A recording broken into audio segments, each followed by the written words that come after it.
বন্ধুরা, আমার জীবনের গল্প থেকে আমি ছোটো ছোটো অনেক গল্প আপনাদের সঙ্গে শেয়ার করব ইনশাআল্লাহ। আমি দেখেছি মুক্তিযোদ্ধা আরজ আলী, আমার পার্শ্ববর্তী গ্রামের সেই মুক্তিযোদ্ধা আরজ আলীকে আমি ভিক্ষা করতে দেখেছি।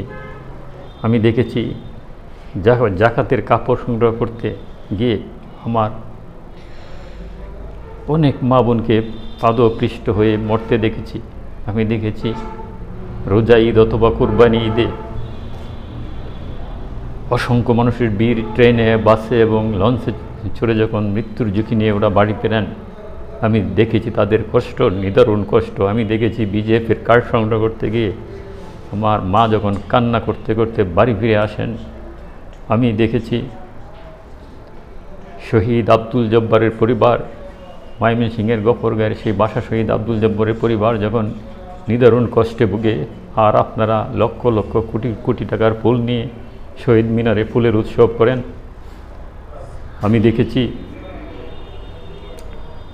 আমি দেখেছি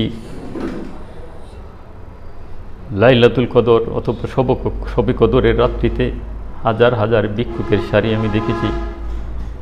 আজকে যারা আমাদের দেশকে, এই বাংলাদেশকে উন্নয়নের রোল মডেল যারা মনে করেন, তাদেরকে আমার গ্রামটা একটু ঘুরে দেখে যাবেন। আমার গ্রামের মানুষকে যদি বলেন যে দেশ উন্নত হয়ে গেছে, আমার গ্রামের মানুষ আপনাকে জুতা পেটা করতে পারে।